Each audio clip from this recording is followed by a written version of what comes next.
Hello, everybody. One of the nicest things about my job, one of the things I enjoy the most, is sitting down with people and chatting with them and hearing their stories and talking about my story. Stories have always been very important to me. I can remember as a child being almost addicted to Enid Blyton books. I used to love, in particular, the famous five stories, and I can remember as a child going with my mum and dad to W.H. Smith's in Bradford and buying the latest book that Enid Blyton had published. In fact, even as I speak today, I have a row of famous five books on my bookshelves, and they are quite a prized possession of mine. We used to have a system in our family where on an evening we would sit and we would take it in turns to read a page of the story. And I grew up knowing Julie and Dick, George and Anne and Timmy the dog.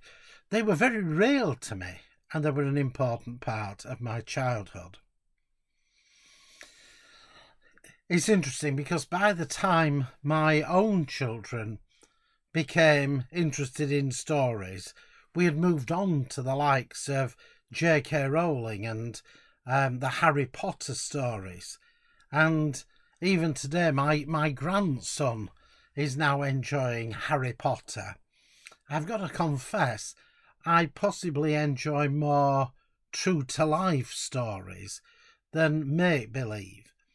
And even today, I love to sit and get lost in a good crime novel, trying to figure out who did it long before it is actually revealed. Normally I get it wrong. It's interesting because as a preacher, I preach week by week using stories from the Bible. And the Bible is jam-packed full of them.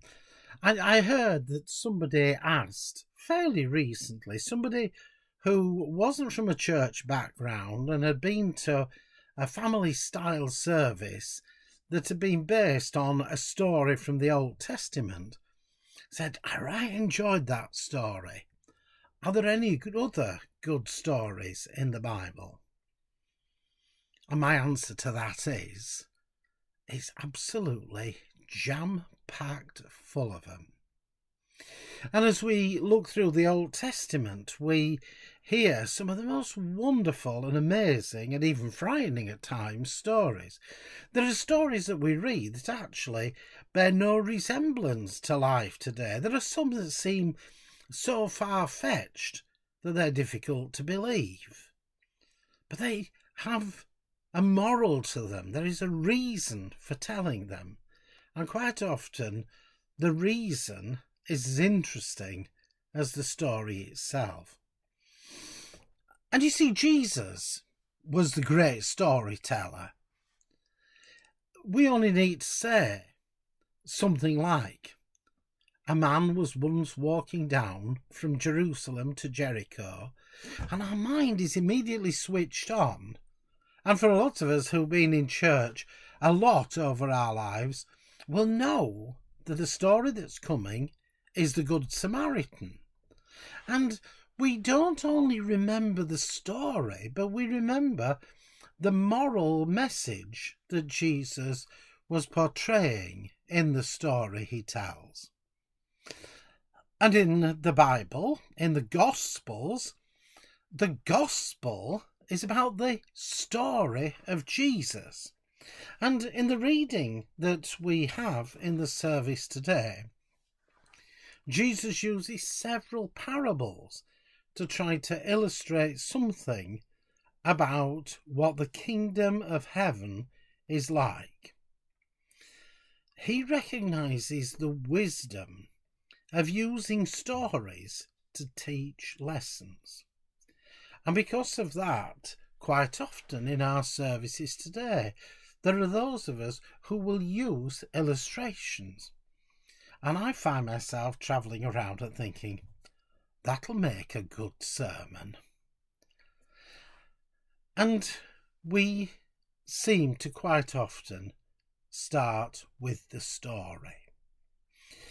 And as we read further on in the Bible, as we go beyond the gospel stories, we read through the Acts of the Apostles the story of the early church, how it came into being, what challenges it faced, what joys and wonders it enjoyed.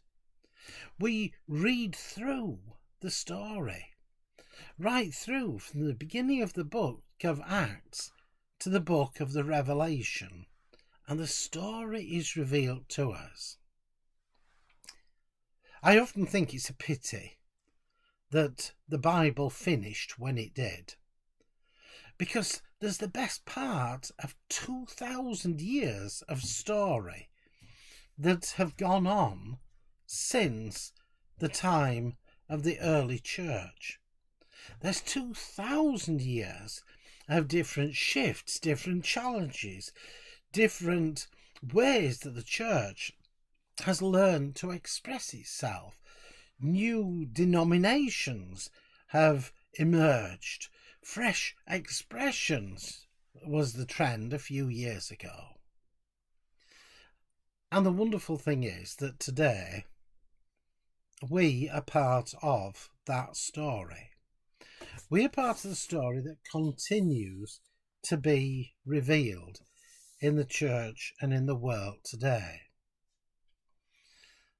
So I would like you to just think for a moment about your own story. And I love to read biographies. I've got biographies on my shelf and autobiographies, stories about real people. I like fiction as well, but I like to understand what makes people tick, what it is that has got them to where they are today, what their joys and what their sorrows are.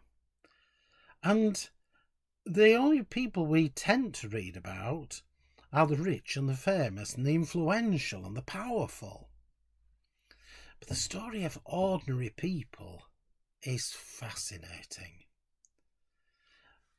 One of the greatest joys, and it sounds a bit odd saying this, is when I turn up at a house because I've been asked if I would conduct a funeral for a person I have never known, never met the family even. And I turn up and I'm the stranger in the room. And in half an hour, 3/4 of an hour at the tops quite often, I need to hear the story of the person who has died. And it never ceases to amaze me how often I am fascinated by the stories that I hear, the achievements of people. I can quite honestly say I've been there at the end of a lot of really influential and really courageous people. So what's your story? If you were to write your story down, what would be the key things? What are the things that have driven you to make decisions that you have made? What have been the high points in your lives? What have been those things that now you really wish had never happened? It's worth thinking a little bit about your own story, because we are today the people that life has made us, the experiences we've had. And it is important. And it's important for us to remember them and keep them in some sort of context.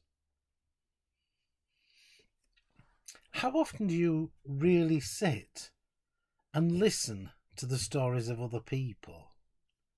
How often do you sit and listen to what they're saying rather than thinking what you're going to chip in next, as what they're telling you triggers a thought in your own mind? How often do you listen to other people? Think of the people that you've met in your life, those who have influenced you, those who you would like to model your life on. What's their story? What is it that they have done?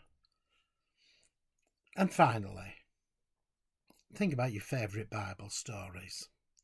Don't just think about them in the sense of the old familiar stories, but think about the meaning, the reason why Jesus told them, who Jesus told them to, and what was the point he was trying to get across. I love stories. I enjoy reading them, I enjoy writing them, I enjoy telling them. They are an important part of our lives, and they are what makes us the people we are. Amen.